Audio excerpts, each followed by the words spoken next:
అరే వాడు రానంటే ఏం చేస్తావే అలా మాట పోతుంది బలంగా. అట్లయితే ఆ పెద్దోని ఫోన్ చేసి రమ్మను, వాంతో మాట్లాడి ఏదో ఒక నిర్ణయం మనమే తీసుకుందాం. ఫోన్ చేసేందుకే ఆల్రెడీ వడ్లు లారీ లోడ్ అయిందట వాడేస్తుంది ఇప్పుడు ఇక. మళ్ళీ పెద్దోడు వచ్చినాక చెల్లె కోడలు అని ఏమనకు, చెల్లె లేదు కోడలు లేదు, బయటనే సంబంధాలు చూసుకుందాం. సరేనే.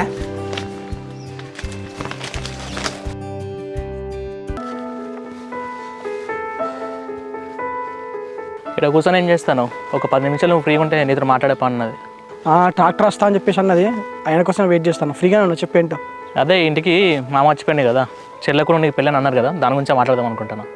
సరే శివ, అదే ఇక ఇంట్లో కూడా మా నాన్న అమ్మ కూడా అన్నారు కదా, మేనోళ్ళే కదా నీకున్న కొడలు ఎత్తే కూడా బాగుంటుంది అని చెప్పేసి ఇంట్లో డిస్కషన్ వస్తే ఇక నేను కూడా వాళ్ళ మాట ఏం కాదని లేక, సో మన 2 ఫ్యామిలీస్ మధ్య కలిసి ఉంటుంది కదా, మా ఇద్దరు పెళ్ళి అవుతా అని చెప్పేసి ఓకే చెప్పిన. సరే ఏంటో మాట్లాడు.